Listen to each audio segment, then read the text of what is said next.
It's The Kim Monson Show, analyzing the most important stories. And when government gets bigger, the individual gets smaller.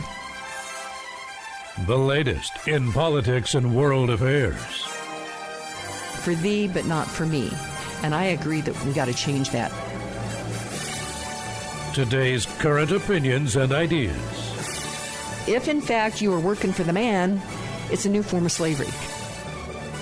Is it freedom or is it force? Let's have a conversation. Indeed. Let's have a conversation. Welcome to the Kim Monson Show. Thank you so much for joining us. You're each treasured, you're valued, you have purpose. Today, strive for excellence. Take care of your heart, your soul, your mind, and your body. My friends, we were made for this moment. Thank you to the team. That's producer Joe, producer Luke, and Rachel, Nicole, Zach, Echo, Charlie, all the people here at Crawford Broadcasting. Happy December 20th, Wednesday. Can you believe it, producer Joe? We're halfway through the week. We are, and we have been working very diligently, haven't we, producer Joe? Yes, ma'am, definitely. We have been pre-recording original content for the week of Christmas. The team will be taking some time off. We do get up at dark 30 to make this show happen. It broadcasts live 6 to 8 a.m. Monday through Friday. First hour is rebroadcast this 1 to 2 in the afternoon. Second hour, 10 to 11 at night each day. And actually, you can find us on iTunes and Spotify. KLZ 560 has a big reach. It goes north into Wyoming, south into New Mexico, east into Kansas, Nebraska, and west into the mountains. And reception can change just a little bit. Weather and different things will affect that a little bit, but it is a big, big reach. And so I really do appreciate this team and everybody that I work with. When I say that we were made for this moment, I really do. I think we're moving into our 1775 moment. There are those that want to destroy our country, and they are in places of making decisions and power. And we need to understand what's going on, and then we need to take a stand against that. So check out my website. That is kimmonson.com. That's MONSON.com. Sign up for our weekly email newsletter. You will get first look at our upcoming guests as well as our most recent essays. And we did roll out the essay by Pam Long, The Best and the Worst of Colorado Politics 2023, and people have really enjoyed that. And it's food for thought. So take a look at that. You can email me at kim@kimmonson.com. I am behind on emails, and the week that we will be taking off, I will be getting caught up on those. And thank you to all of you who support us. We are an independent voice, and we search for truth and clarity by looking at these issues through the lens of freedom versus force, force versus freedom. If something's a good idea, you should not have to force people to do it. I am finishing up my 5th year of solo broadcasting, which is really, really hard to believe. We've got some amazing things that are planned for 2024, which 2024 is right around the corner. So stay tuned on that. Our America's Veterans Stories this Sunday. Joe and I will be going back in the archives for that. And so with America's Veterans Stories, I will actually rebroadcast different interviews because these things are gold. There's just golden. And many times people may miss the show, may want to hear it again. And so we will be deciding which one we will be broadcasting this Sunday. So stay tuned on that. Thank you to Laramie Energy and Karis Oil and Gas for their gold sponsorship of this show. And my friends, affordable, reliable, efficient, and abundant energy fuels our hopes, powers our dreams, and our prosperity. And there was this, let me get to this particular headline. It is at the very end. I got to tell you, it came off of MSN.com, but I think it is attributed to somebody else. And when we talk about sustainability, actually those in power, they're talking about extinction. So now sustainability is not, humankind is not sustainable without our petroleum products. And this is from the Telegraph. It says, what would happen if we stopped oil? 6 billion people might die. That is irresponsible. And we want to ask Al Gore and Bill Gates and all of them about that. We want to figure out how to have human prosperity. And we can actually coexist, be good stewards of our land, be good stewards of our world, and also have human prosperity. And so that's why you might want to take a look at the documentary, A Climate Conversation, that we rolled that out. We actually filmed it a year ago, October, and I guess it was right after the first of the year that Colton had things ready to roll. We really rolled it out in September here in Colorado. It's been on Newsmax several times as well. It's a little under an hour, and it's not a bonk you over the head, people arguing about this issue. It's really thoughtful questioning. And so I'd highly recommend you check it out. You can watch it for free at aclimateconversation.com, and you can also order DVDs there. So be sure and take a look at that, because we can coexist with our world and be good stewards of our world. Show comes to you, and a sponsor that's been with me since before I went solo is Hooters Restaurants. And it is a really interesting partnership, and it's an important partnership, because it comes right down to this foundational thing in America, where can people pursue their dreams, have businesses, and compete in the free market and capitalism, or will PBIs be deciding who gets to be in business? And so I got to know Hooters Restaurants before this whole COVID thing, and it was an important story then. It's an important story now. But they have great specials for lunch Monday through Friday, and that is for, I think it's to go and dine in. And on Wednesdays, Wings Day, you buy 20 wings, you get an additional 10 for free. So today's Wednesday, it's Wings Day, and a great place to get together with friends and watch sports. And again, they're just wonderful sponsors of both the Kim Munson Show and America's Veteran Stories. They have 5 locations: Loveland, Aurora, Lone Tree, Westminster, and Colorado Springs. Our word of the day is madness, and that is MADNESS. It's the condition of being mentally deranged or great folly. And there are so many different things that I could use the word of the day in the sentence, but one of those, this is one of the things. It's absolute madness that the Biden Democrat administration, Jared Polis, and Denver Mayor Mike Johnston are confiscating money from Americans to pay for illegal immigrants that are flooding across the border. And the story on this is the Embassy Suites, which is located right near I-25 and in between I-25 and Tamarack on Hamden. The city of Denver apparently is buying that for $21 million to house people coming across the border illegally, if you can believe that. And that works out to $439.02 per room. And this is to house people that have never worked a day in America. They've not paid any taxes, and they will be coming in. And so not only will this money be spent for that, but how will they live? Well, they will be receiving other assistance, cash assistance, food, clothing. And I know that it sounds like a compassionate thing to do. But when you, if you break America, if you break America's citizens, through taxes and fees and having them pay for people that are not trading any value for value, it will ultimately bankrupt our country, and it will bankrupt our people. And if America doesn't stand, where will these people go? And so what needs to be done is these people need to be sent back to their countries of origin. And those countries, those that are leading those countries, need to say, gosh, I wonder why, how can we make our people thrive and prosper? And so they need to be responsible for that. So, Joe, I'm going to ask your opinion on this. You're a young guy. You're 25 years old. And young people are trying to just keep it together. You're working. You look at your paycheck. How much is being taken out? How do you feel about this $21 million purchase at $102,000 per room for people coming across the border? Honestly, I don't like it because it makes me have to live with my parents longer than I would like to and not be able to afford even an apartment by myself by this means. It's generally just ridiculous.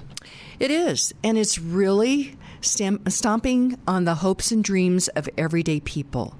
And so again, this is not how we should address this. People that want to come to America for the American idea, let's figure out a way to have that done legally. But we can't just have this invasion across the southern border. We don't know who's coming.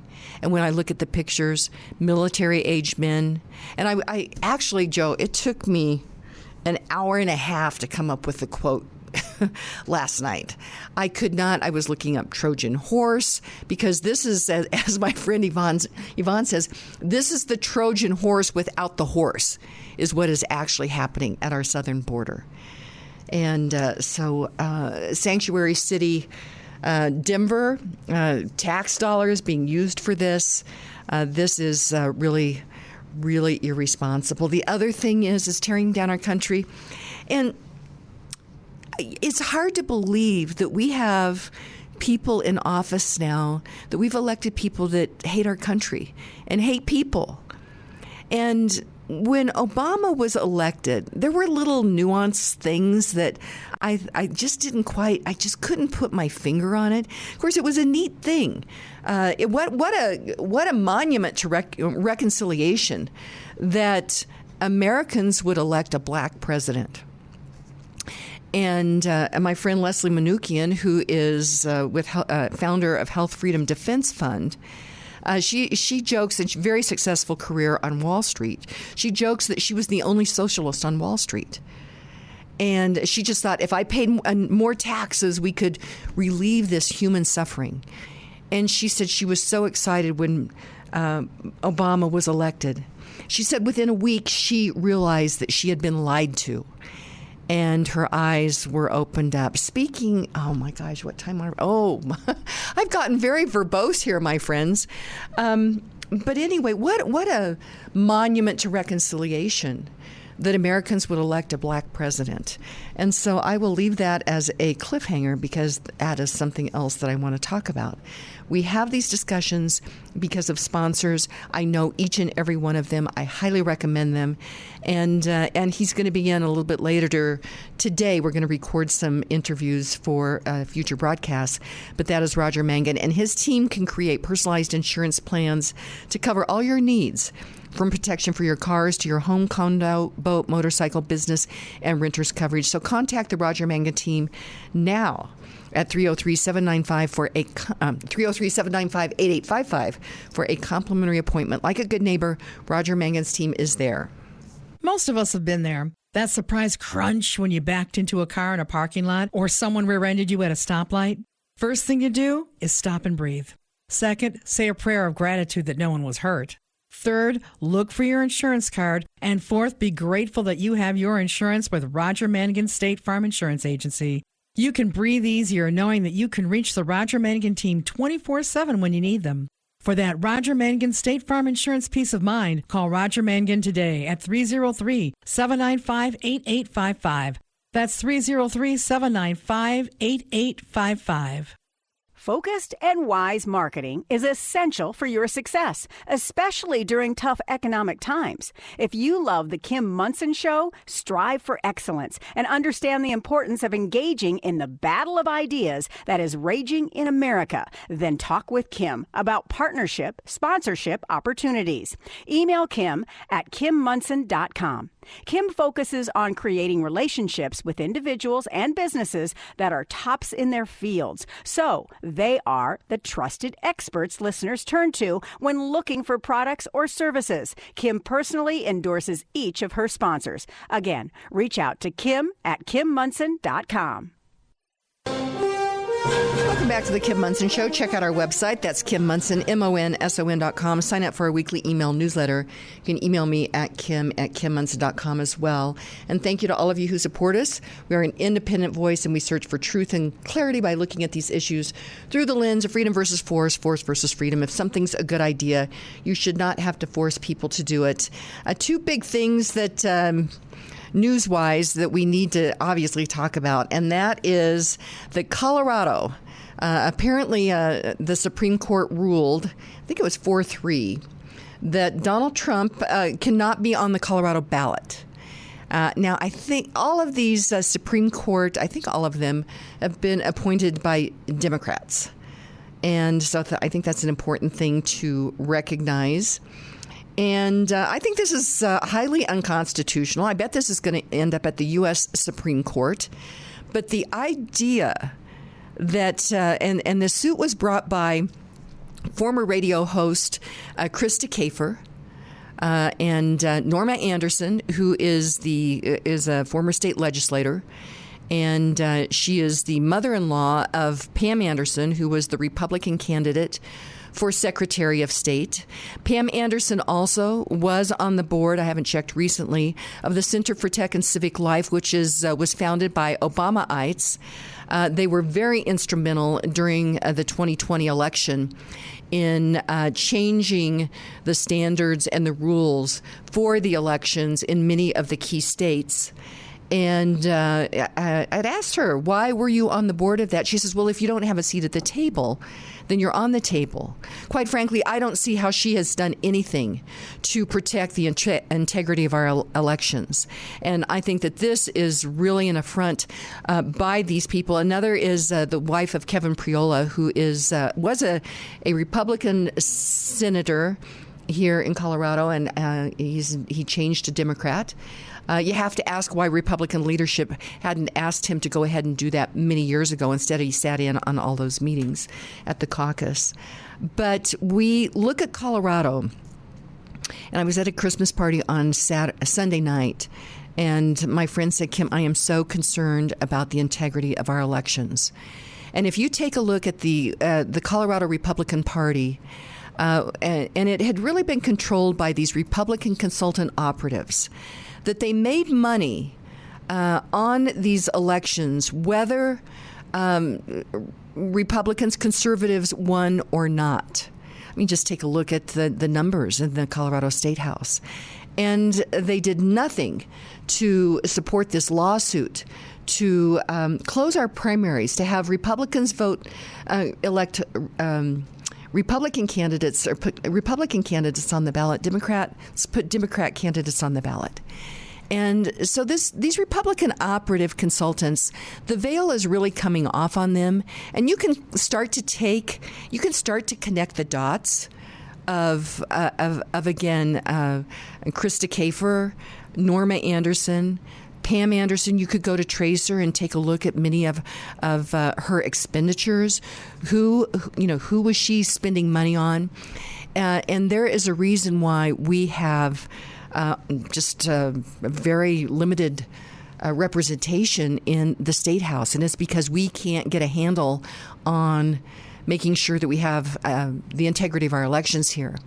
And I know that there are those that want to kind of fight about some of the details on this, and I get that. I mean, I think most all of this is pretty valid, but you can sit down with people that don't pay attention much on elections and you say, is this okay that we are just sending out mail-in ballots all over this state without cleaning up our elections? Just think about the cost of that, to send mail-in ballots to students that were at Boulder or Fort Collins on the Get Out the Vote initiatives there. Those kids have moved away. But those voter rolls have not been cleaned up. I know personally that they're not cleaned up. So we're sending out at tremendous taxpayer expense ballots all over the state, not cleaning up our voter rolls. And then what was the other thing that normally? Oh, and we don't audit our elections. But meanwhile, back at the ranch, we have Republican operative consultant class working to keep Donald Trump off of the ballot here. So it's rather remarkable that this decision was made yesterday. And I've got to think it's going to go to the Supreme Court. But when I say Colorado's at the tip of the spear, we are. And the Republican operative consultant class has been in bed with the radical activists that have taken over the Democrat Party for quite some time. And if we want our state back, we're going to have to do something about that. Next thing, the monument to reconciliation in Arlington National Cemetery. The judge cleared the way for them to dismantle that and remove it. And again, when I mentioned the Obama administration, these nuances, remember the Obama logo, and it was that light blue. And so there's all these little nuances to kind of take down America. And I thought that was just so interesting. It was a light blue instead of that great navy blue that is, the color of our flag and the color of America. Joe, you look at me like you're kind of questioning, but as you think back about it, I think that was a real little subtle thing to start to undercut some of these real American symbols and values. Do you have a comment on that, Producer Joe? Yeah. I don't think there's much in the colors, but that is interesting how they're still always choosing the color blue. But generally what I'm more concerned about is how willing they are to desecrate people's graves. Well, that's kind of what that is. It is. Actually, this memorial is actually the headstone also of the sculptor. And Jewish, now Ezekiel, I think that might be his last name or his first name. So they are removing his headstone, which is, I think that's against the law in America. But Lloyd Austin, the Department of Defense, is going ahead and doing this, and a judge cleared the way for that. And I talked about it yesterday. The Washington Post said it is a monument to the Confederacy. That is not true. And the Washington Post, you cannot trust the Washington Post, the New York Times, any of these legacy media that used to have these great reputations, because they're not getting it right. And we are working really hard at the Kim Munson Show to get it right. And Joe, you're a big part of that. Well, I'm so glad to be, because I think that is abysmal that they can do that and just say, yep, we want to. So we will be recording for Christmas Day with Scott Powell, who has really been at the forefront on this. And I talked with him at length about this last week. And there was this lawsuit to try to prevent this from happening. I kicked around the idea of trying to do a human chain around this. This happened all of a sudden rather quickly. So anyway, we will be talking with him more about that. This day in history... did I ever get to the quote of the day? It was Bob Hope. And Bob Hope, he was born, I had all this in front of me, and he was born in 1903. He died in 2003. He was a British-born American comedian, actor, entertainer, and producer with a career that spanned nearly 80 years.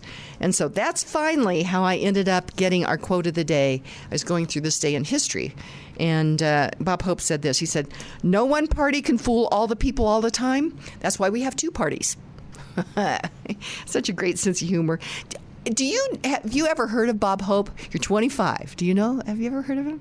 I've heard the name, but I'm not super familiar. Okay. Well, you want to check that out. I'm going to, let's see. Is there any other headlines I just have to get to right now? There's a lot of other things going on.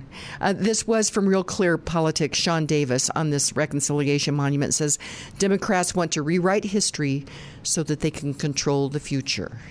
Oh, one other thing I wanted to say on nuances. I remember this photo of President, Barack Obama. And he's looking, he's like at his desk, and he's very complimentive, or trying to look contemplative. That's the word. And actually, he had all of his fingers down except his middle finger. So he's looking contemplative, but he's got his middle finger up. And I'm like, is that how he normally is contemplative? Or is he giving the middle finger to everyday Americans? And I think the answer is B. Joe, comment? 50-50, maybe a little bit of both. Okay. Let's see. Day in history. I'm going to go through just a few things. The year of 69, General Vespasian's troops occupy Rome after defeating the Emperor Vitellius. 1192, Richard the Lionhearted is captured near Vienna by Leopold of Austria on his way home from the Third Crusade. He was released 2 years later. 1522, Suleiman the Magnificent accepts surrender of the surviving Knights of Rhodes, who are allowed to evacuate. They eventually settle in Malta and become known as the Knights of Malta. 1606, again, this day in history, the English colonial expedition to America, consisting of the ships Discovery, Godspeed, and Susan Constant, departs Blackwell, London, to found Jamestown, Virginia. In 1661, the Corporation Act is enforced in England. Boy, I have so much I want to know about. 1669, the first jury trial in Delaware. Marcus Jacobson is condemned for insurrection and sentenced to flogging, branding, and slavery. I bet you I'm not even going to go there. Never mind. 1699, Russian Tsar Peter the Great ordered Russian New Year change from September 1 to January 1.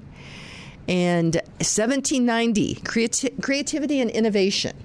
And this was not during wartime. You could refer to my discussion yesterday with producer Luke about creativity and innovation. 1790, the first successful U.S. cotton mill begins spinning yarn in Pawtucket, Rhode Island, built by Samuel Slater, based on Richard Arkwright's design.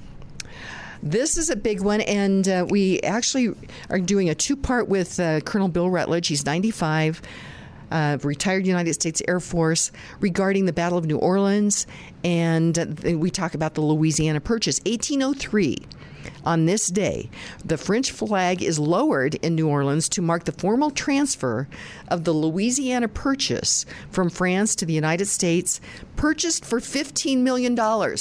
So the Louisiana Purchase was $15 million, and Mike Johnston, the mayor of Denver, and the Denver City Council bought the Embassy Suites Hotel for $21 million. Gosh, little inflation? What do you think? And this is interesting. 1812, Grimm's Fairy Tales, or Children's Household Tales, by Jacob Grimm and Wilhelm Grimm, is first published. And I had a whole book on Grimm's Fairy Tales, and so I was looking, I was taking a long time on everything yesterday for show preparation, but I had this book, and I still have it, and it had all these different tales in it, and they wrote a whole bunch of them, and one of them you might take a look at was a story called Bearskin. And it's really a fascinating story, so you might check that out. Another thing, I mentioned A Climate Conversation, which is the documentary that I was involved in. You can watch that for free at aclimateconversation.com. Also, check out Art Club, the movie, which is the story of my friend Erin Lee, and it was... I guess she's the producer, and now I can't remember the exact title, but former state senator Kevin Lundberg, very involved in that as well. He created it. It's a very important story about what's happening in our schools. You'll think it's not happening in your schools, and it is. You need to know this so that you can protect your children. Again, thank you to Laramie Energy and Caris Oil and Gas for their gold sponsorship of the show, because affordable, reliable, efficient, and abundant energy fuels our hopes, our dreams, and our prosperity. And we get to have these great conversations because of great sponsors like Karen Levine. Award-winning realtor Karen Levine has nearly 30 years of experience with RE/MAX Alliance. Karen Levine works to protect your property rights at the local, county, state, and national level. Karen Levine believes in home ownership. Working with realtor Karen Levine helps you navigate through the process of buying or selling your home. Call Karen Levine to help you buy or sell your home because she understands that it's more than just a house. Call award-winning realtor Karen Levine with RE/MAX Alliance today at 303-877-7516. That's 303-877-7516. A recent report notes that the number of children diagnosed with autism spectrum disorder is consistently and dramatically increasing. This is heartbreaking. If your child or grandchild or someone you know has been diagnosed with autism or ADHD following exposure to Tylenol or acetaminophen during pregnancy, call Boson Law at 303-999-9999. Boson Law is a Colorado-based law firm who has been fighting Big Pharma for over 20 years. Call now at 303-999-9999 for a free, no-obligation review of your potential claim. Call now at 303-999-9999. All of Kim's sponsors are an inclusive partnership with Kim and are not affiliated with or in partnership with KLZ or Crawford Broadcasting. If you would like to support the work of the Kim Monson Show and grow your business, contact Kim at her website, kimmonson.com. That's Kim Monson, MONSON.com. The Kim Monson Show. Be sure and check out our website. That is Kim Monson, MONSON.com. Sign up for our weekly email newsletter, and you can email me at kim@kimmonson.com as well. Thank you to all of you who support us. We're an independent voice, and we search for truth and clarity by looking at these issues through the lens of freedom versus force, force versus freedom. If something's a good idea, you should not have to force people to do it. Did want to mention the USMC Memorial Foundation. They are raising money for the remodel of the official Marine Memorial out at 6th and Colfax. And my friends, it is important to, with the Monument to Reconciliation being taken down at Arlington National Cemetery, it is so important that we honor our, have our monuments and have our memorials. And so that is why it is more important now than ever to help the USMC Memorial Foundation as they are raising money for this remodel. And you can do that by going to usmcmemorialfoundation.org. That's usmcmemorialfoundation.org. I am so pleased to work with the National Shooting Sports Foundation. They are a partner sponsor of the show. They're doing amazing work regarding firearms and the right for citizens to legally, have their firearms so that they can protect themselves from bad actors, that they can do shooting sports, a variety of things. And you can get more information by going to NSSF.org. So that's a National Shooting Sports Foundation.org. Nephi Cole is the Director of State Affairs and Government Relations, and he is on the line. Nephi, welcome to the show. Kim, nice to have you. Nice to be on the show again. Thank you very much. Great to have you. And you're also writing essays that we publish, which we will publish your next one this Sunday in the newsletter. And we are getting thousands of eyes on these essays, which this is what I think is so important, Nephi, is thoughtful conversations, thoughtful essays, so that people can get their brains around all these different issues. Well, I appreciate that. It's like being back in grad school, so it's nice to have the opportunity to talk about those kinds of things and to have thoughtful discussions, both with you and then informative, hopefully informative discussions in those essays.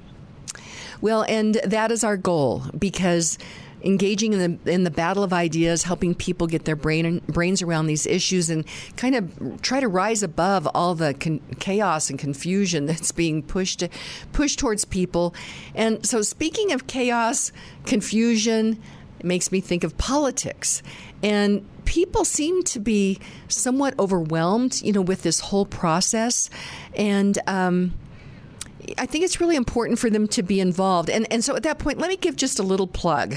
I can't believe it, but it's been a year after the beginning of the year that I became president of the Colorado Union of Taxpayers. It's an all-volunteer organization. They've been involved since 1976 in watching legislation and trying to protect your pocketbook as taxpayers. And I just want to give a shout out to this team. It is Steve Dorman, Greg Goliansky, Russ Haas, Bill Hamill, Carl Honegger, Rob Knuth, John Nelson, Joseph O'Laughlin, Wendy Warner, and Marty Nielsen. These are people that you really owe a debt of gratitude to. But go to the website, coloradotaxpayer.org. And we'd love to have you join us. It's $25. And we watch all the legislation that is being proposed. And you will be very informed. So I guess that's a great plug, Nephi, to go into what you wanted to let people know about is being involved in this process. Yeah, it's so important. We're not quite a year removed from Colorado proposing an assault weapons ban. I don't know if you remember that. I do. The proposal, it came from Representative Etz, who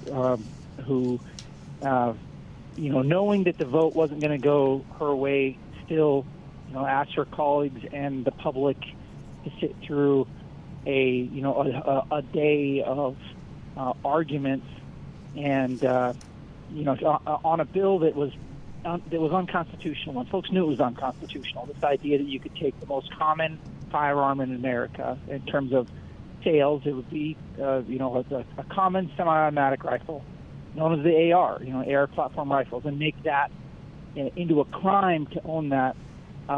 That's still something that a lot of folks are pushing on. The Supreme Court's weighed in. If an item is in common use for self-defense, the item is protected by the Second Amendment. And if you look at your common semi-automatic firearms, think about this.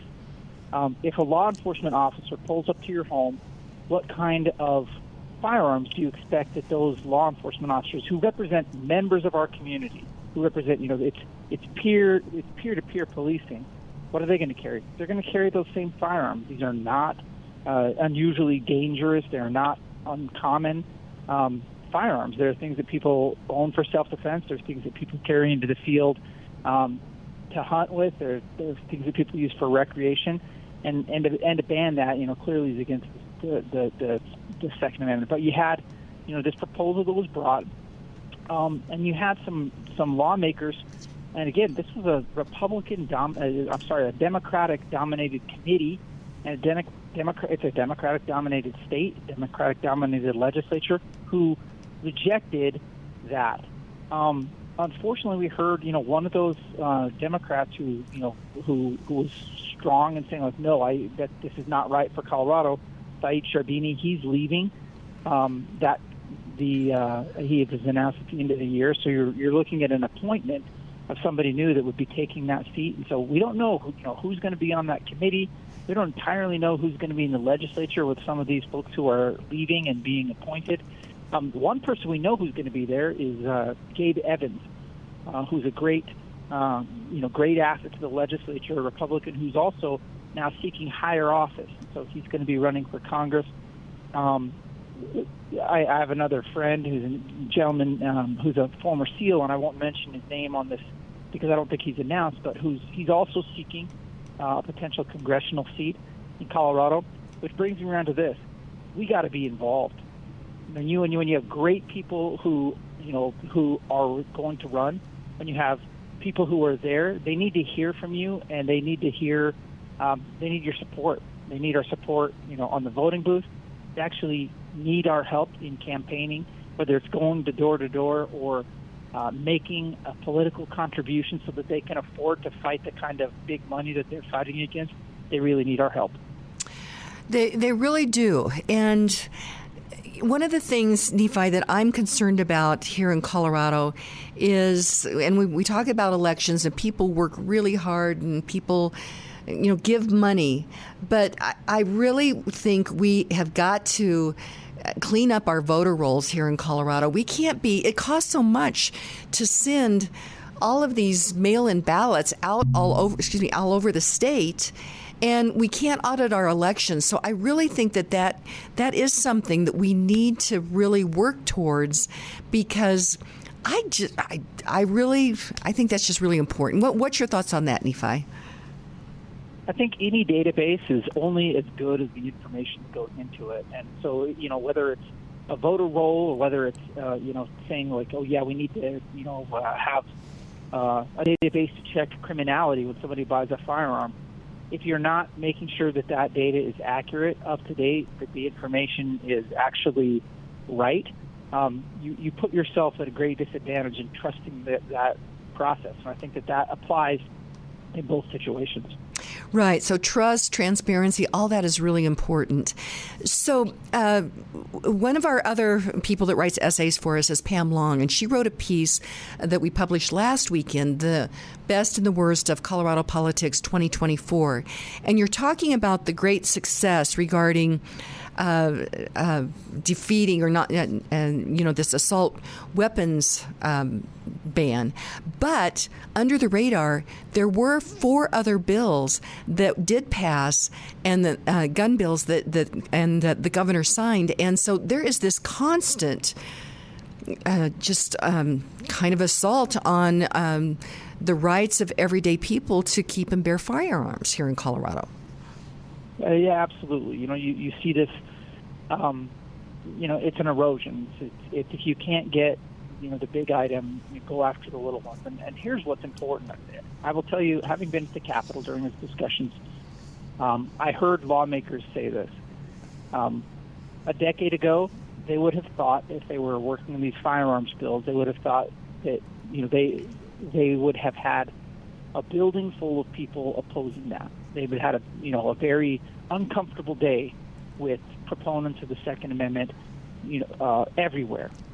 And they passed a few bills, and a Democratic lawmaker said, I heard him have this discussion, said, this wasn't even that hard this time. So I want everybody to think about that. You had a lawmaker who'd been there before, who'd seen when they brought, anti-Second Amendment legislation, who said, this wasn't that tough. Why? Because they didn't have to sit through multiple days of committee hearings, because they didn't have to face members of the public. And again, respectfully, you don't have to, and you shouldn't go to the Capitol and shout down an individual lawmaker. You shouldn't. You need to be respectful. You need to be a person that they have to reckon with, but they don't have to reckon with because we're rude. They have to reckon with us because we're right, and that's different. And so we need to be there. You need to be there. Colorado, if these are things that you care about, when these things come up, you have to take the time. And I know it's hard, but we got to take the time off work. We have to walk up there. We have to be willing to sit in those chairs, no matter how long it takes, because the opposition is willing to sit in those chairs, no matter how long it takes. Oh, that is such an interesting point. I want to talk more about that, Nephi. I'm talking with Nephi Cole. He is the Director of State Affairs, Government Relations for the National Shooting Sports Foundation.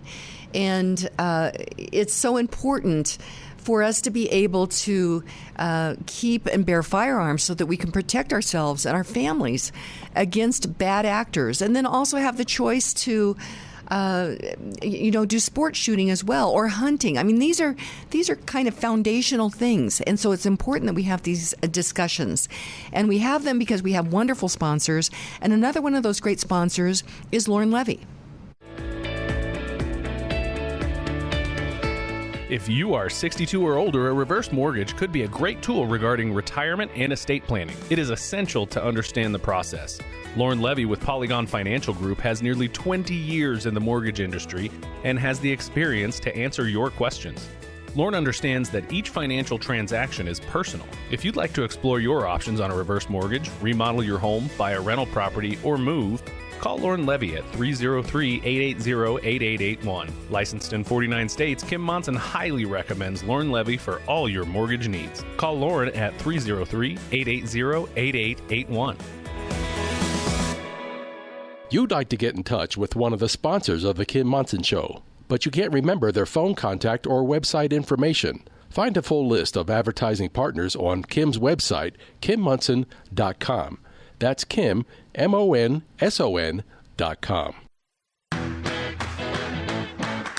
Franktown Firearms staff and customers alike are concerned with your safety and ability to shoot well, and that comes from the sense of community that they foster at their shop.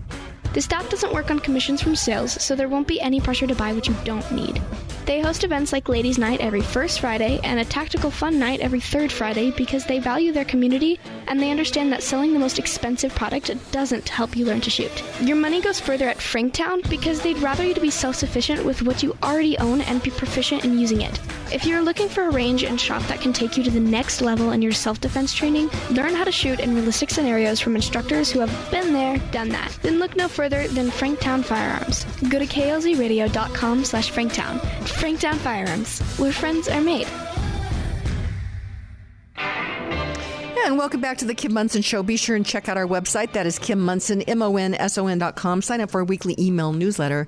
And you can email me at kim@kimmonson.com as well. Thank you to all of you who support us. We're an independent voice, and we search for truth and clarity by looking at these issues through the lens of freedom versus force, force versus freedom. If something's a good idea, you should not have to force people to do it. Wanted to mention the Center for American Values, which is located in Pueblo, Colorado. It is co-founded by Medal of Honor recipient Drew Dix, who received the Medal of Honor, or was awarded the Medal of Honor for actions he took during the Vietnam War, and Brad Padula, who is an Emmy Award-winning documentary maker. And My friends, I'd recommend put the family in the car, go down there, portraits of valor of many of our Medal of Honor recipients and their quotes. It's just so reflective, contemplative. It's just really inspirational. But also the other thing is Drew and Brad said, we've got to make sure that we keep this spirit alive of America and understand these values. So they have these wonderful educational programs, and they're focused on honor, integrity, and patriotism. The center is non-political. It's nonpartisan. It cares about America. You can get more information about that by going to AmericanValueCenter.org. And also thank you to Laramie Energy and Caris Oil and Gas for their gold sponsorship of the show. Affordable, reliable, efficient, and abundant energy fuels our hopes, our dreams, and powers our prosperity. And the National Shooting Sports Foundation just does amazing work for the industry and for Americans to lawfully own firearms. And on the line with me is the Director of Government Affairs and State Affairs, State. What is it, Nephi? It's Government Affairs and State Relations, or do I have that backwards? No, you're fine. I don't think it matters. We'll respond to anything. That's how it works. Okay, Nephi, you mentioned about showing up down at the legislature. Now, there were 5 bills regarding the Second Amendment this last legislative session. And in some ways, I think there is this strategy to just wear us down. So there was great success in defeating this assault weapons particular piece of legislation, but 4 of them got through.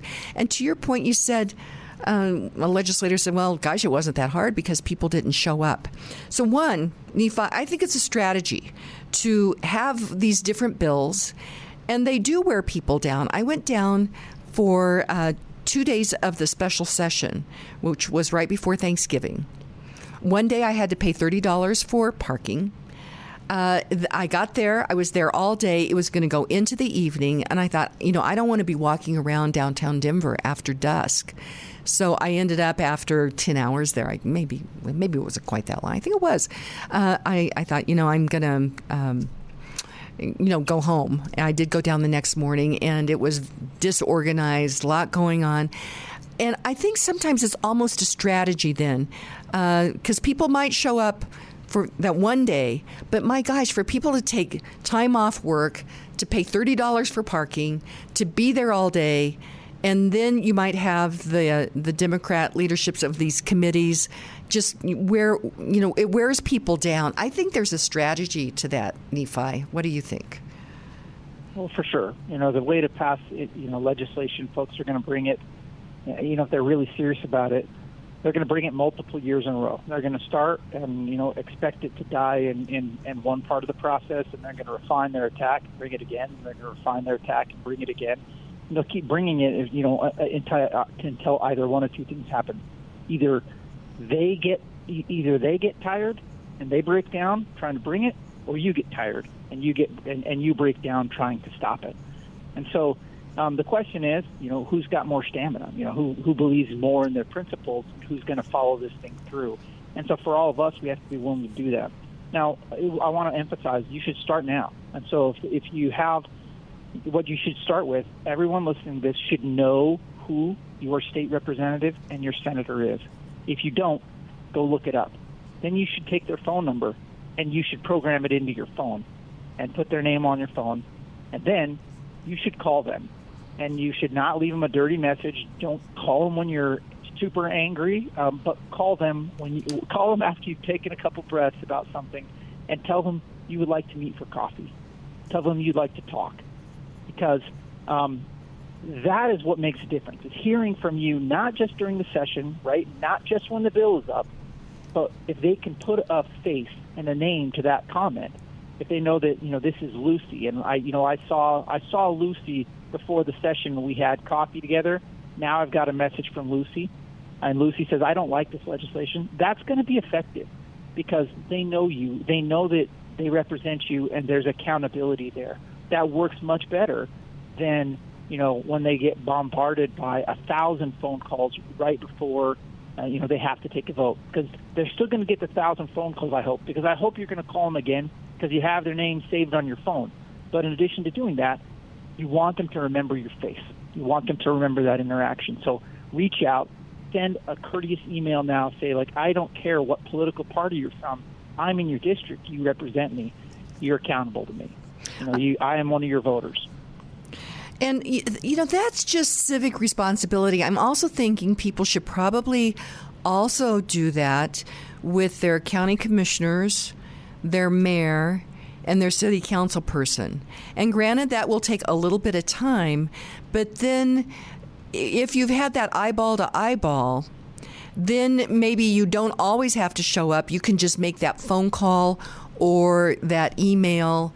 I think from a time standpoint, that might be very effective for people. But there is a civic duty to do this, and I think we've gotten lazy.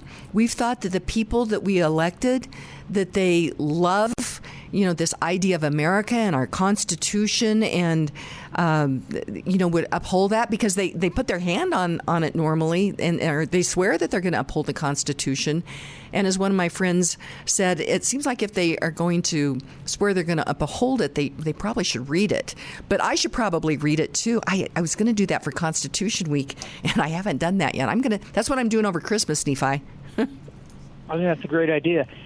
And again, I think you mentioned it. Like we've gotten to the point where we think that a comment on Facebook or a comment on Twitter about an article that you read from Nephi Cole, like that's not what's going to make the difference.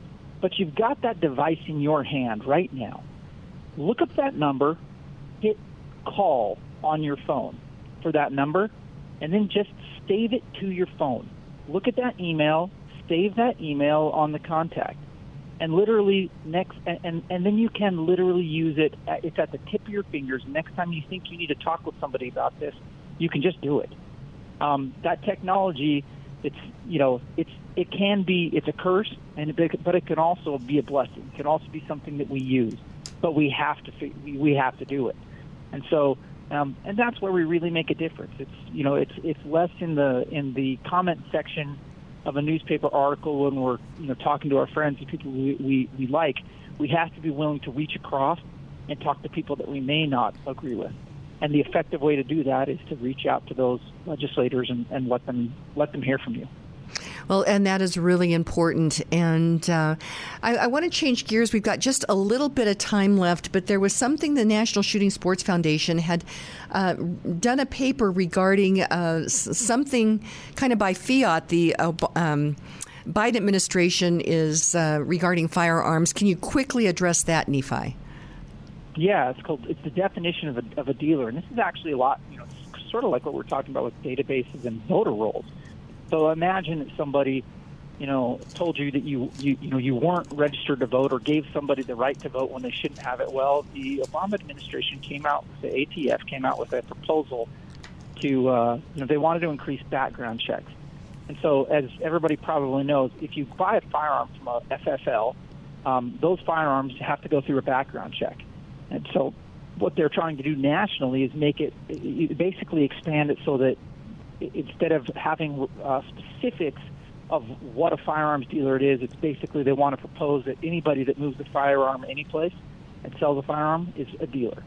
So if there's ever any, they're very loose in the terminology and that allows them to be very expansive with it. So the idea is like, okay, well, if you're ever going to sell a gun to somebody, well, you must now be a firearms dealer. So therefore, you must be licensed as a firearms dealer. And that's just ridiculous.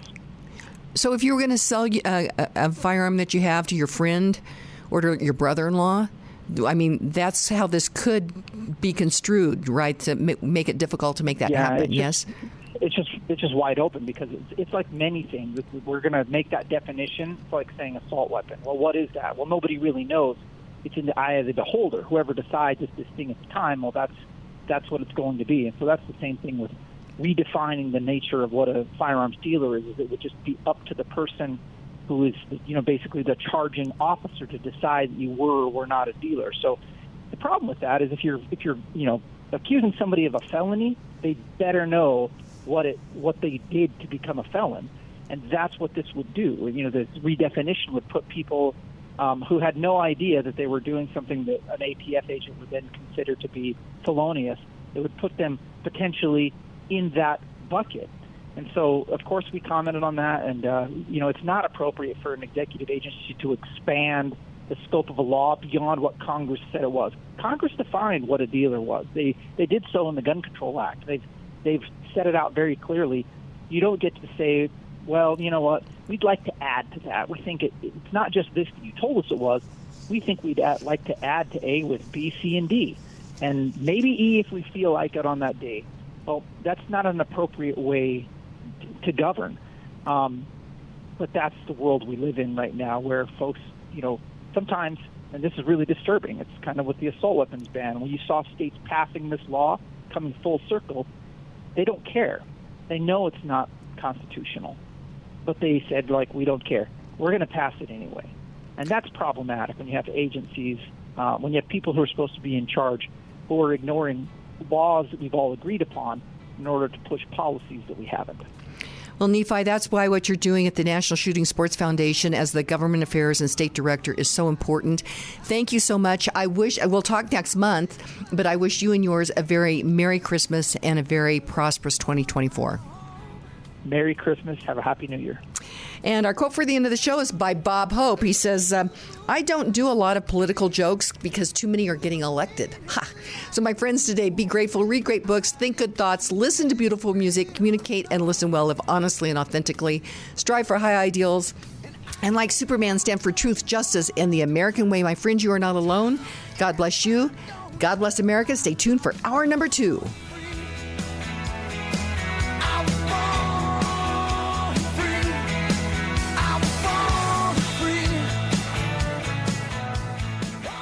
The views and opinions expressed on KLZ 560 are those of the speaker, commentators, hosts, their guests, and callers. They are not necessarily the views and opinions of Crawford Broadcasting or KLZ management, employees, associates, or advertisers. KLZ 560 is a Crawford Broadcasting God and Country station.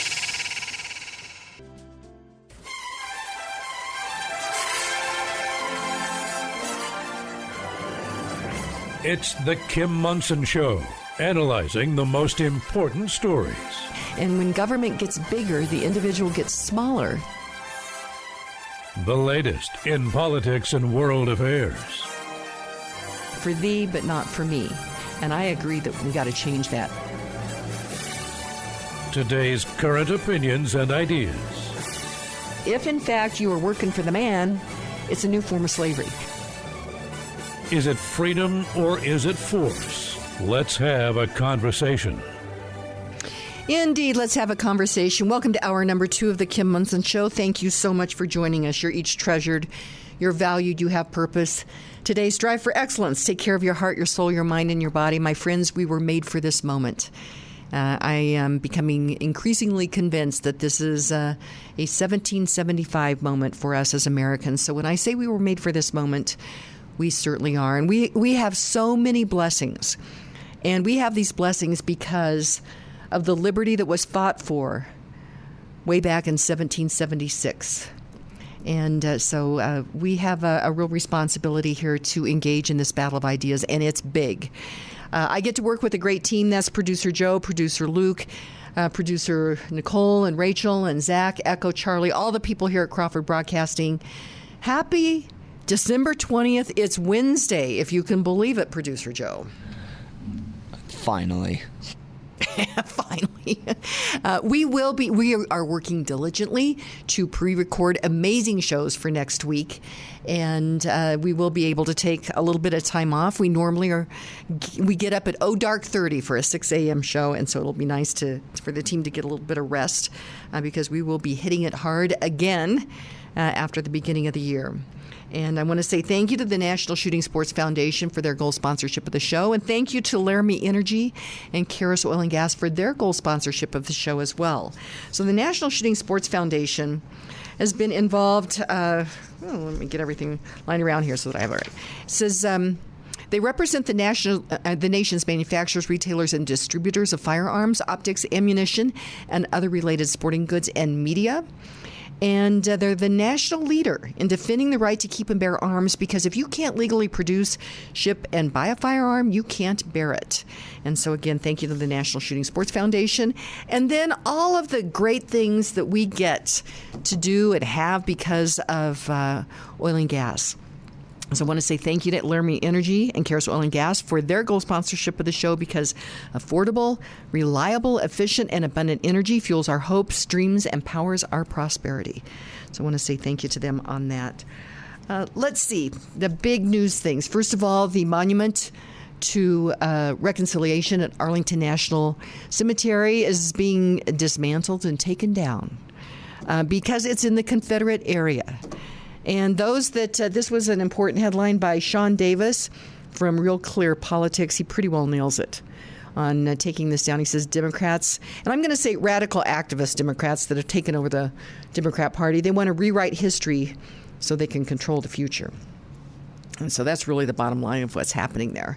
But as producer Joe and I talked about during one of the breaks, this is desecrating a grave. This monument is also the gravestone of the sculptor, and but they have no compunction about that, and so that is a big news headline right now. I had hoped we could organize and have a human chain around that, and it came more quick. There's no excuses. It's here.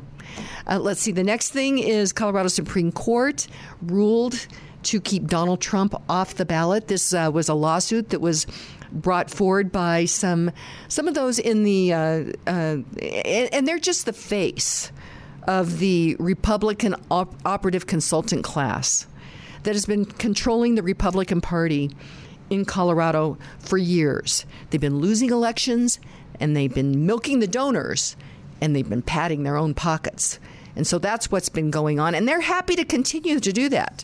They're happy to continue to bring forth candidates that do not believe in Republican values of limited government and low taxes and individual freedom. They're more than happy to bring forward some Casper milquetoast candidates. On the other hand, there are people also that are stepping forward that are running for office.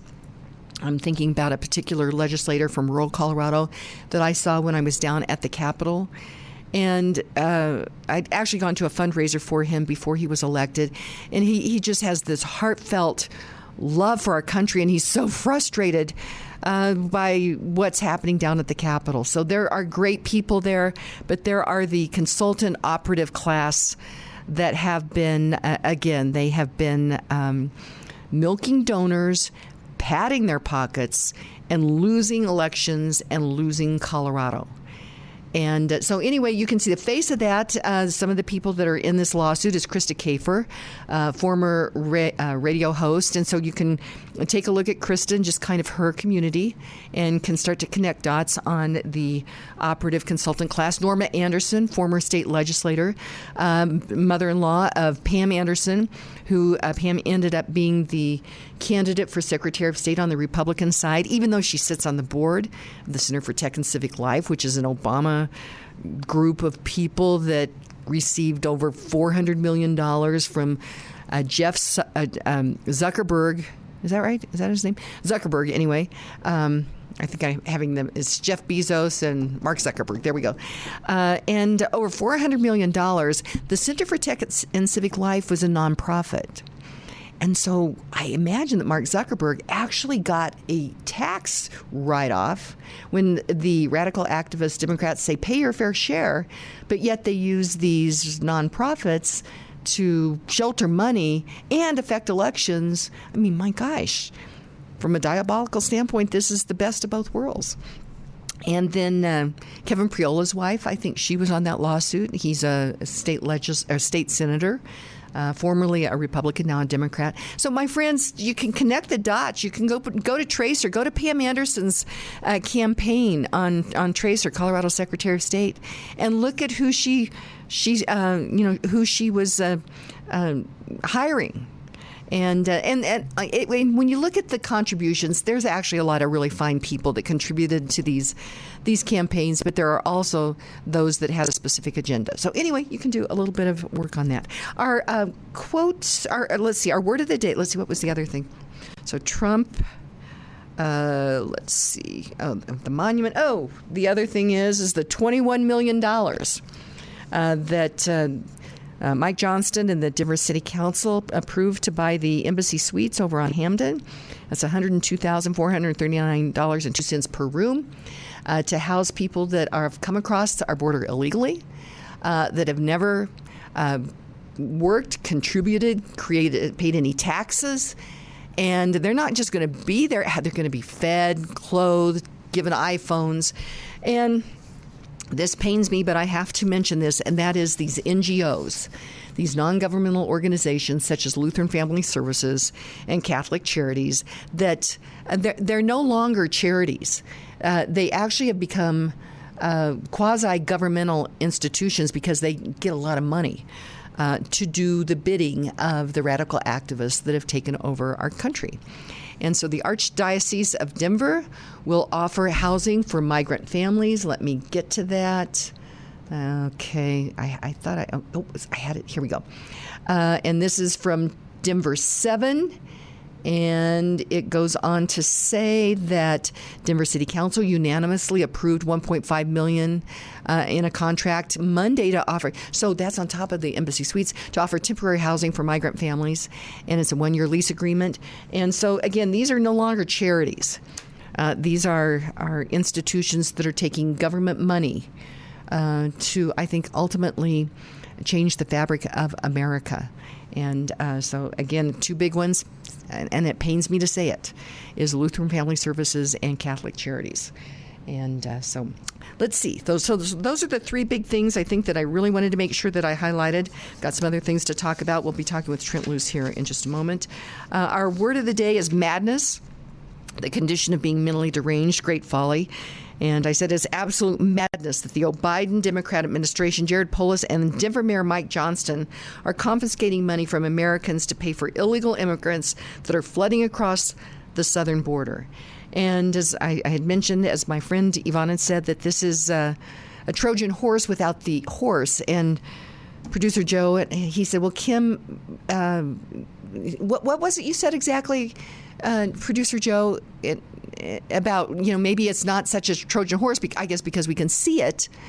But I said, I think the deceit is that they are saying this is compassionate and virtue signaling to have people coming across the border illegally who we don't know who they are, coming here for free stuff. They were coming here for the American dream. That's one thing. Let's figure out a legal way to make that happen. But if they're coming here to hurt us or for free stuff, we've got to stop this. And so our quote of the day is from Bob Hope. And Bob Hope was, he was born in 1903, died in 2003. He was born in Britain. And that's how I ended up finally landing on him as a quote of the day. Is he, in 1920, he becomes an American citizen at the age of 17. He had immigrated from England at the age of 4, legally. And he was an American comedian, actor, entertainer, and producer with a career that spanned nearly 80 years. And he used to do all of these going to put shows on for our troops during the Vietnam War. And I remember watching those. He was really an amazing man. But this is his quote. He said, "No one party can fool all the people all the time. And that's why we have two parties." So let's see. Anything else? I just got a lot I want to talk with you about. We're going to have Trent Loos on here in just a moment, and we pre-recorded his show for Christmas yesterday, and I think it's fun. It's all over the board, and so you won't want to miss that. But other things that I want to talk with him about, we'll get to that. Jansen Photography is located in Lakewood, Colorado, and beautiful property. Glenn and Mary Jansen are true entrepreneurs. Glenn knows exactly what to do with light, and then Mary works her magic as well with these photos. So for a family portrait or for portraits of children, or we're right around the corner from 2024, that New Year's resolution for your political or your business career to really make that happen, you need that great photo for that first impression. Jansen Photography can help with that. And that website is jansenphotography.com. That's JANSSEN photography.com. A sponsor that it's just been a little, I think, over a year that I've worked with them. and that is the Roger Mangan Insurance Team. Roger's going to be in a little bit later to record some very informative interviews. But the Roger Mangan team knows that life can be challenging, and they want to do what they can to help you maximize your financial security as you manage the risks of everyday life. So call Roger Mangan at 303-795-8855 for more information. Like a good neighbor, Roger Mangan's team is there. Most of us have been there. That surprise crunch when you backed into a car in a parking lot or someone rear-ended you at a stoplight. First thing you do is stop and breathe. Second, say a prayer of gratitude that no one was hurt. Third, look for your insurance card. And fourth, be grateful that you have your insurance with Roger Mangan State Farm Insurance Agency. You can breathe easier knowing that you can reach the Roger Mangan team 24/7 when you need them. For that Roger Mangan State Farm Insurance peace of mind, call Roger Mangan today at 303-795-8855. That's 303-795-8855. Award-winning realtor Karen Levine has nearly 30 years of experience with RE/MAX Alliance. Karen Levine works to protect your property rights at the local, county, state, and national level. Karen Levine believes in home ownership. Working with realtor Karen Levine helps you navigate through the process of buying or selling your home. Call Karen Levine to help you buy or sell your home because she understands that it's more than just a house. Call award-winning realtor Karen Levine with RE/MAX Alliance today at 303-877-7516. That's 303-877-7516. You'd like to get in touch with one of the sponsors of The Kim Monson Show, but you can't remember their phone contact or website information. Find a full list of advertising partners on Kim's website, kimmonson.com. That's Kim, MONSON.com. Welcome back to the Kim Monson Show. Be sure and check out our website. That is Kim Monson, MONSON.com. Sign up for our weekly email newsletter. You can email me at kim@kimmonson.com as well. Thank you to all of you who support us. We're an independent voice, and we search for truth and clarity by looking at these issues through the lens of freedom versus force, force versus freedom. If something's a good idea, you shouldn't have to force people to do it. And our quote of the day was Bob Hope. He said, "No one party can fool all the people all the time. That's why we have two parties." And I was trying to remember all of these shows that he used to do, and one of our listeners said it was those USO shows for service members, and you can actually do a quick web search on that. And again, he brought, you know what, let me see. There is one other quote that I need to share with everyone, and I'm going to find that. But first, I am going to welcome Trent Loos, sixth-generation farmer and rancher, to the show. Trent Loos, it's a Trent Loos Wednesday. You sound like you need structure in your life, Kim. Are you scattered? I've been all over the board today. I've got so much I want to say. We had a lot of fun yesterday recording our Christmas show, huh? We did. That was fantastic. Yeah, a lot of fun. Okay, hey, I found this quote Okay. from Bob Hope, and he was a great comedian, but this is what he said, and this took my breath away. He said, "I was there. I saw your sons and your husbands, your brothers and your sweethearts." I'm going to try to get through this. "I saw how they worked, played, fought, and lived. I saw some of them die. I saw more courage, more humor in the face of discomfort, more love in an era of hate, and more devotion to duty than could exist under tyranny." It takes my breath away, Trent Loos. Yeah, the word that jumped out there to me was courage. We're just lacking courage in today's world. He nailed it. I mean, that was spot on. Well, and this is the perfect time. I've got to mention the USMC Memorial Foundation, raising money for the Marine Memorial, and the president, Paula Sarles, is a Vietnam-era veteran. She's a Marine, and she is a Gold Star wife. And so this is a labor of love for her and her team as they're raising money for their remodel. And so you can help them by going to usmcmemorialfoundation.org. But I talked about it in the first hour, Trent, and that is a judge has allowed this. This is happening as we speak at Arlington National Cemetery, the removing of the Monument to Reconciliation.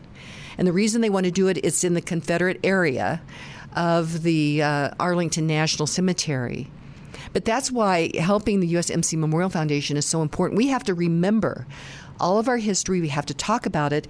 And then there was a headline here from Real Clear Politics. Sean Davis has written, he said, the Democrats want to rewrite history so that they can control the future. I mean, it's almost surreal that we're talking about this, Trent Loos. So bring me up to speed. I know that in 2021, we passed some act the House did to eliminate Confederacy from every part of government. And then they decided, Lloyd Austin, by the way, the Department of Defense, decided last week that we need to get this done before January 1st, 2024, which I believe was part of their original act. So they moved the crane in on Sunday. Monday, there was a judge's order that said, nope, hold on, you can't do that. Did they now reverse that Monday decision? Yes. So now it can continue on. I'm speechless. I know. Because I know the overall plan is that the Confederacy were a group of rebels. In fact, they celebrated being rebels, old Reb. But what I see playing out is that they're going to use this as to take the next step. By the way, we just signed the Surveillance Act, and we're still talking about considering people terrorists. We need to keep them under watch. Well, anybody who is a rebel or wants to stand up for what the Constitution actually says that we're entitled to is going to be labeled a rebel and tied into the same category as the Civil War Reconciliation Statute. That's what I see playing out. And you're referring to the National Defense Authorization Act, which was just recently approved. And there were some milquetoast Republicans that voted for that. And every Republican should be out there letting people know regarding that. In fact, one of our listeners, Susan, she was on that. She's very informed. She said, this is of great concern. So she put that on my radar. And again, it's under the guise of, they said that they can do surveillance without warrants for foreigners if they're concerned about terrorism. But it's been used to actually spy on Americans. And so this is out of control of what's going on, which means my word of the day is madness. So this is madness of what's going on, Trent Loos. It is madness, and I'm sure it all goes back to the Patriot Act and a result of 9/11. And at every turn, we just continue to stand by and allow them to erode our fundamental rights. And we cannot continue to do that. No, we cannot. We cannot.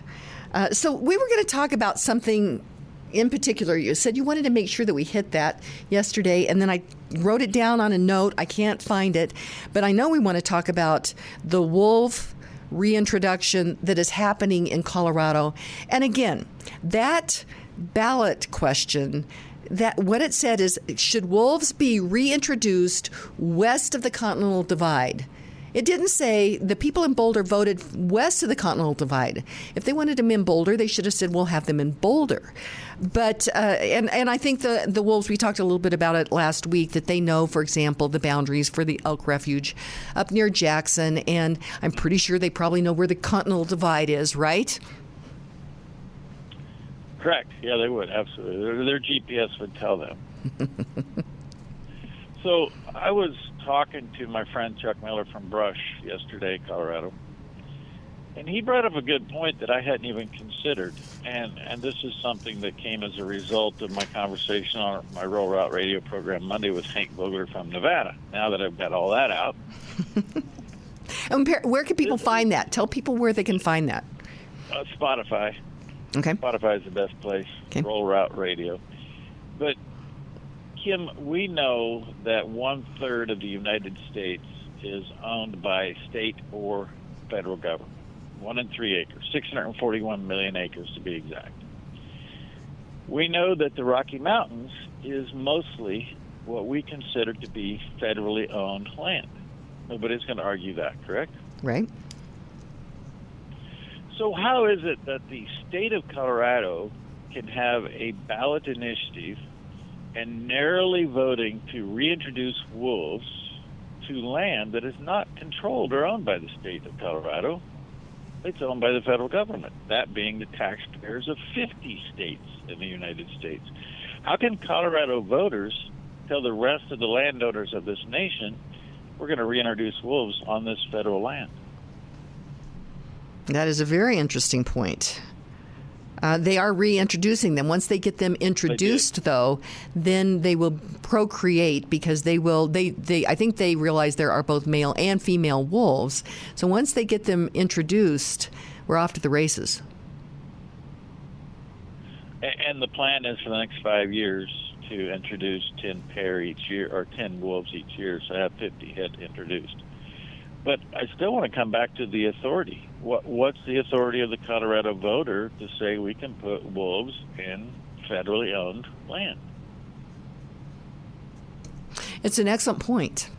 Although Colorado voters like to do things against federal law, the legalizing marijuana, that was against federal law, and which in some ways I kind of like the rebellious component of that, but it seems like it's being used to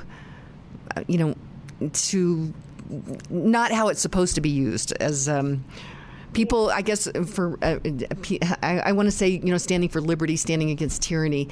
These things are being used for tyranny, I think. See, you're picking up what I'm laying down, as our middle daughter would say. That's what she told me yesterday. And that is the fact that if the state can actually tell the federal government we're going to do this on property within our state, then we are absolutely state-controlled. That state has the authority over the federal government, which is all about local control. And that's what we're really talking about. So the county could tell anybody in the state what we need to do because it's our local control. Here, the state told the federal government what they're going to do. I think we set a precedent for local control, and we need to take this to the next step. Instead of just sitting here saying, we shouldn't have these wolves out here, let's just take it a bigger picture. We had local control come to the forefront and telling the federal government what we're going to do with their property. So I think all of us should start doing it. Well, and I don't know if you and I have talked about this, but, I was on city council 2012 to 2016, and people talk about local control and what they seem to do. And there is these municipalities, many of them now have people that are really lean to, again, the radical activist Democrat agenda. And so they look to local control, thinking that this is our neighbors that are representing us. You take a look at Denver City Council. I don't think that that's necessarily the case. And what I really figured out, and I talked with Alan Thomas about this on the show that we recorded, is local control first and foremost comes down to the individual. So let's go back to the farmer and rancher on the western slope, who now their livestock is being attacked by wolves. Well, under local control, that individual should be able to protect his family and his property.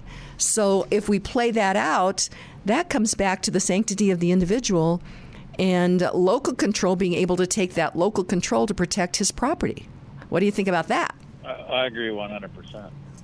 And the other thing you can throw into the mix is I'm now seeing new data that the elk population is as weak as it's been in 100 years. So how is reintroducing the wolf going to help that? It's going to make that even worse. So you got the livelihood of the rancher, who's, by the way, the quality of the federal land is completely decimated without the management of the rancher you're talking about. And you have the whole concept of disrupting the ecosystem that currently exists within the Rocky Mountains. This is problematic on many fronts, and too many people, Kim, are just sitting back saying, that's government, that's what they're doing. No, this ties into everything that we're talking about, including the Civil War Reconciliation Statute that is being removed from Arlington National Cemetery. How do we sit back and let this happen? Well, I had posited the idea that we should have a human chain around that. And then all of a sudden, and no excuses, here it's happening. And we're not there. We're not there. We are not there. And that is exactly what we should have done. shoulda, woulda, and here it's happening. I talked to Scott Powell, who's involved with the lawsuit to try to prevent this, and they filed the lawsuit. But meanwhile, back at the ranch, and this was New York Times. It says 10:58 p.m. Eastern Time, so that was last night, 8:58 our time. A federal judge on Tuesday cleared the way for the removal of the Confederate memorial. Just one day after a temporary restraining order was put in place. What's their hurry? I mean, why does this have to be done so quickly? I'm going to leave that out there as the question for Trent Loos. Why the hurry on this? These are important discussions. We have them because of our sponsors, and Lauren Levy is a great sponsor of the show.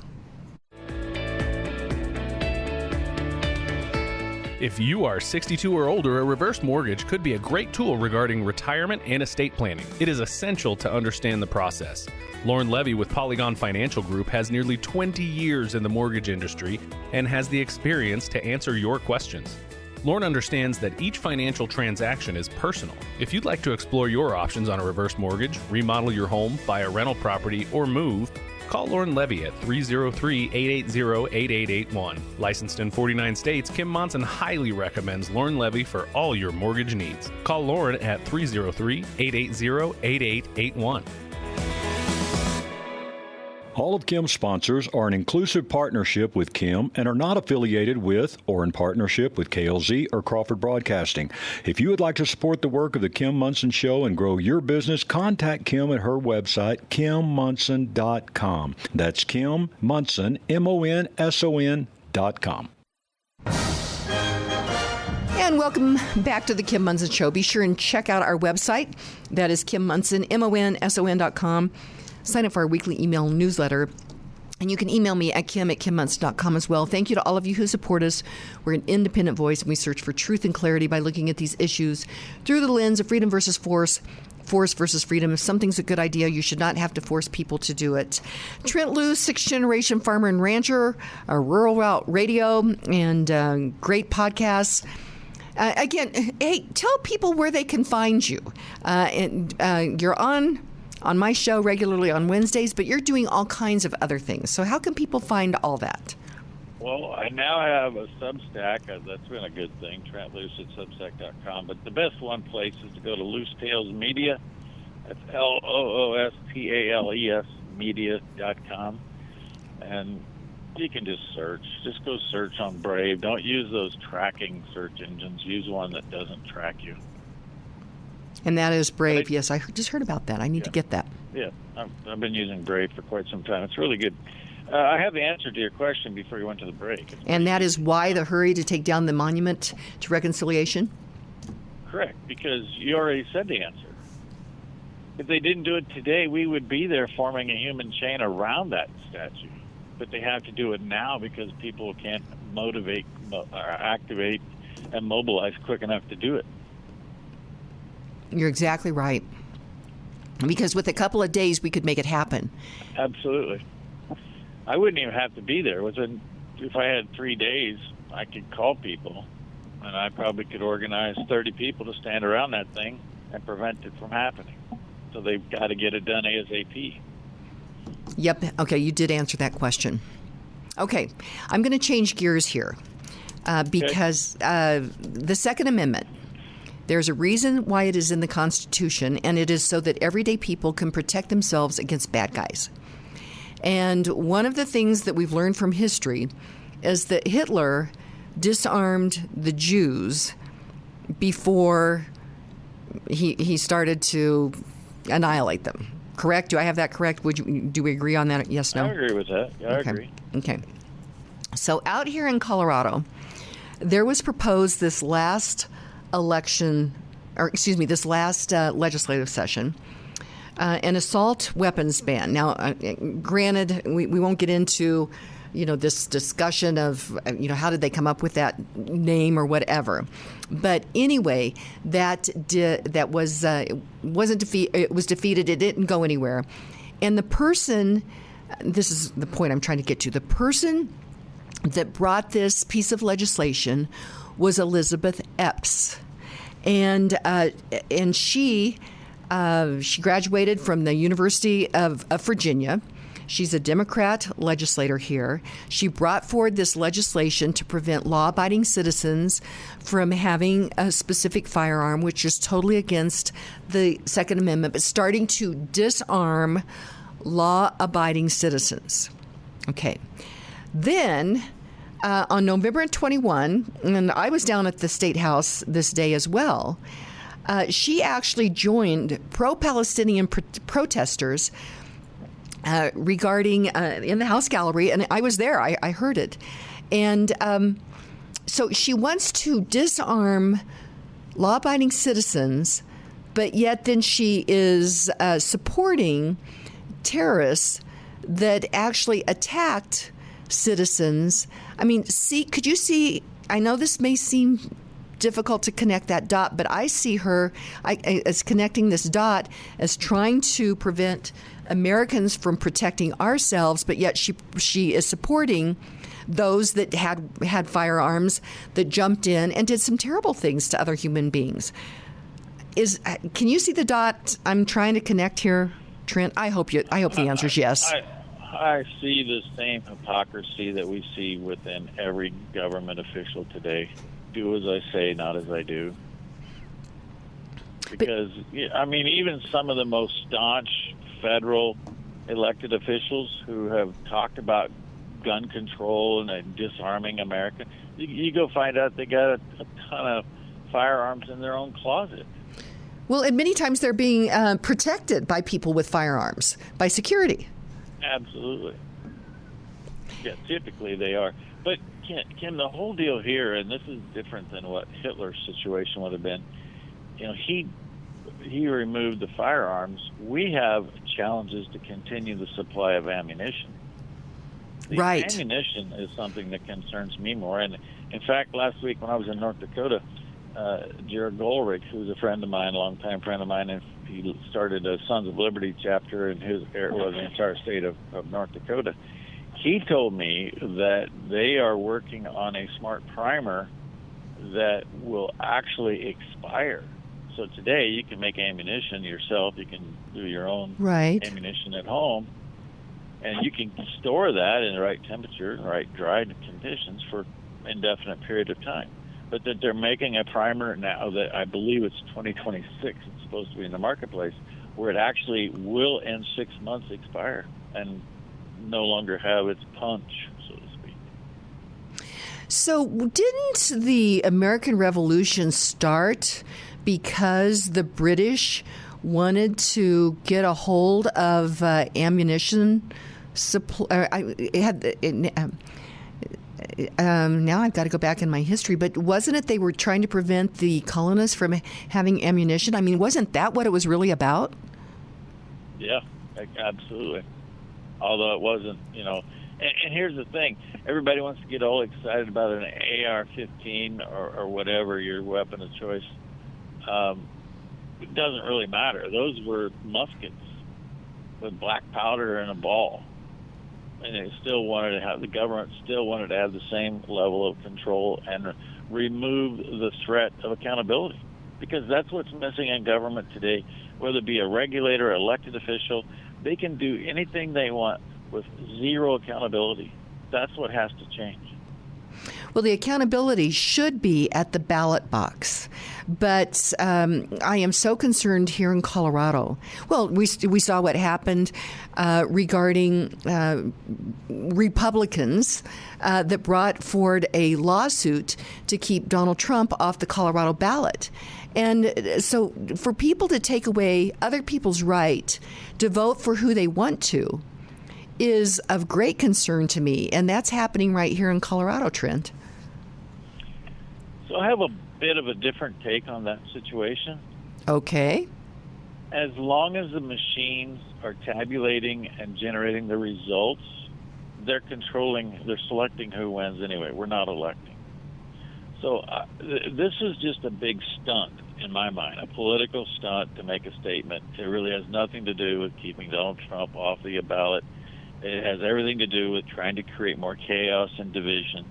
But until we actually vote by hand on a paper ballot, count them by hand, and hand deliver these results to the Secretary of State in each of the respective states, it does not matter.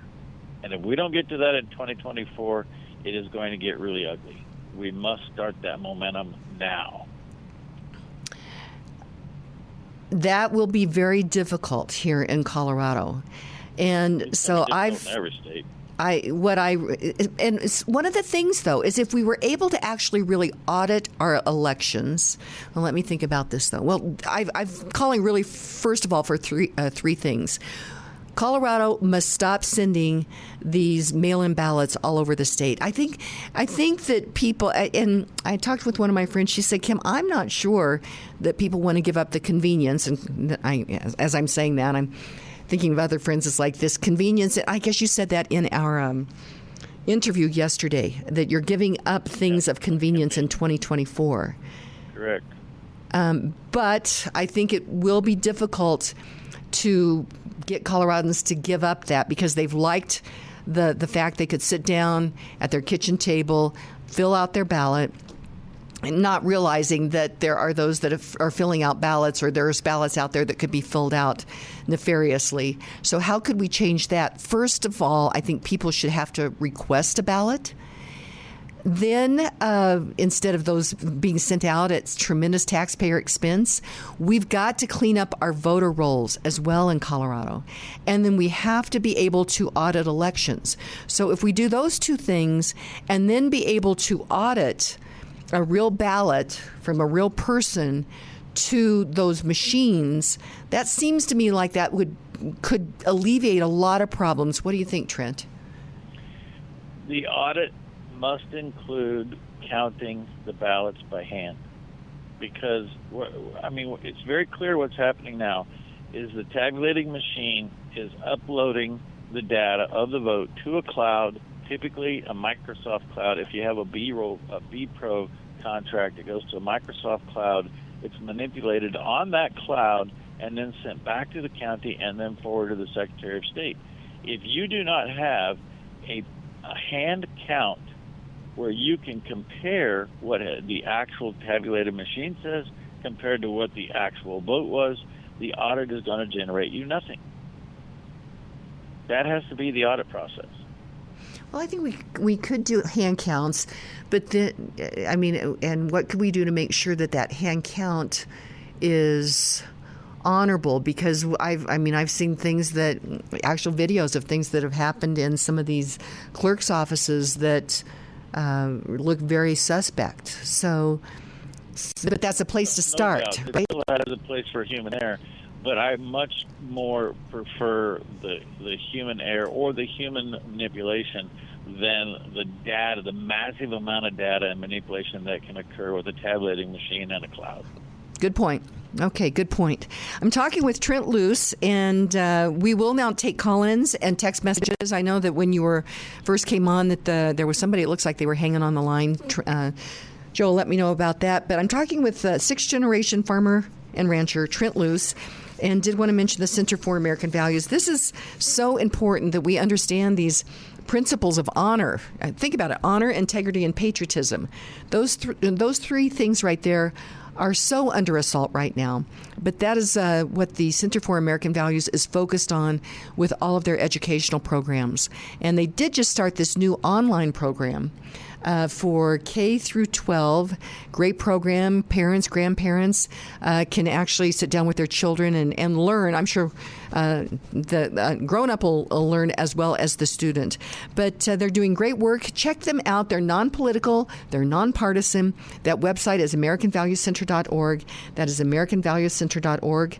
And our show comes to you because of our sponsors. And I just saw him yesterday, and that's John Boson with Boson Law. Boson Law fights for clients who've been injured or family members who have lost a loved one due to the careless, reckless, or wrongful conduct of others. Whether injured in a car accident, suffered an injury due to a product or bad pharmaceutical drug, or need help fighting for medical care and benefits following an accident at work, don't go it alone and uninformed. Boson Law is the law firm you need in your corner. Time is of the essence with any personal injury claim. Call 303-999-9999 to schedule your complimentary consultation. That number again is 303-999-9999. Call now. Focused and wise marketing is essential for your success, especially during tough economic times. If you love The Kim Monson Show, strive for excellence and understand the importance of engaging in the battle of ideas that is raging in America, then talk with Kim about partnership, sponsorship opportunities. Email Kim at kimmonson.com. Kim focuses on creating relationships with individuals and businesses that are tops in their fields. So they are the trusted experts listeners turn to when looking for products or services. Kim personally endorses each of her sponsors. Again, reach out to Kim at kimmonson.com. Franktown Firearms staff and customers alike are concerned with your safety and ability to shoot well, and that comes from the sense of community that they foster at their shop. The staff doesn't work on commissions from sales, so there won't be any pressure to buy what you don't need. They host events like Ladies' Night every first Friday and a Tactical Fun Night every third Friday because they value their community and they understand that selling the most expensive product doesn't help you learn to shoot. Your money goes further at Franktown because they'd rather you to be self-sufficient with what you already own and be proficient in using it. If you're looking for a range and shop that can take you to the next level in your self-defense training, learn how to shoot in realistic scenarios from instructors who have been there, done that. Then look no further than Franktown Firearms. Go to klzradio.com/Franktown. Franktown Firearms, where friends are made. Welcome back to the Kim Monson Show. Be sure and check out our website. That is Kim Monson, MONSON.com. Sign up for our weekly email newsletter. You can email me at kimmonson.com as well. Thank you to all of you who support us. We're an independent voice, and we search for truth and clarity by looking at these issues through the lens of freedom versus force. Force versus freedom. If something's a good idea, you should not have to force people to do it. The text line is 720-605-0647. We'll try to get through some of those. Trent Loos, sixth-generation farmer and rancher, is on the line. Let's see. I want to say thank you to the National Shooting Sports Foundation for their gold sponsorship of the show. It is so important that we be able to keep and bear our firearms, and if we and the National Shooting Sports Foundation is doing great work on that to make sure that that happens. And then also thank you to Laramie Energy and Carousel Oil and Gas for their gold sponsorship of the show, because affordable, reliable, efficient, and abundant energy fuels our hopes and dreams and powers our prosperity. On the line with us is Eric. He is the creator of Manning's Famous Burritos. Eric, welcome to the show. Hi, Kim. What's up? Thank you for that plug. You are amazing. You and Trent both together are a great team. But I'm hot as fish grease on this decision with the Supreme Court. As a black man, here I go. I'm going to cry foul. I'm going to throw the red flag on them racist decisions that the judges made on Trump's not to be on the ballot. What I mean by that is that there's not a black Supreme Court justice, 7 of them, no black. Oh. They did not hear the black people's voice. They don't know what's in our mind. They don't know if we wanted to vote for Trump or not. There's a lot of thousands of black people in Colorado that love Trump. We did not have a choice. They took our choice away. That is a racist decision, and I stick by it wholeheartedly. And I cry foul, and I'm going to do whatever I can to make it known in the media that they are, all 7 of them, maybe not the 3, but the 4 certainly are, that got the majority vote to take Trump off the ballot, because it's not fair to the black voices here in Colorado. Hey, Eric, just one thing. As I saw that vote 4-3, or the ruling 4-3, I figured that was probably pretty... I'm getting cynical. I don't know this for sure. Very subjective. But I figured that was probably somewhat planned and somewhat political. I'd be very surprised if that was not the case, Eric. Yes, I agree, 110%. But there's still whatever the color that them judges are, them 7, white or other. I did not see a black person on that 7 Supreme Court Justice panel, and I say that they are racist because they didn't give us a voice. Wow. God bless you. Much love, and I'll see you tomorrow. Okay, sounds great, Eric. Bye-bye, Trent. Okay, bye-bye. Hey, Trent, and this just came in on the text line. It says the new Lakewood mayor, Wendy Strom, just got back from an event put on by Bloomberg. Connect the dots. Bloomberg, I think, had put another $500 million into trying to regarding gun control. What do you think about that, Trent Loos? Well, first of all, I applaud Eric. And it doesn't matter whether anybody agrees with him or not. The First Amendment says there's the right to free speech. And the louder you get, the more often you're heard. And if all of us would take a note from Eric's playbook, we'd all be better off, because of the complacency and sitting back and doing nothing that has gotten us to this position.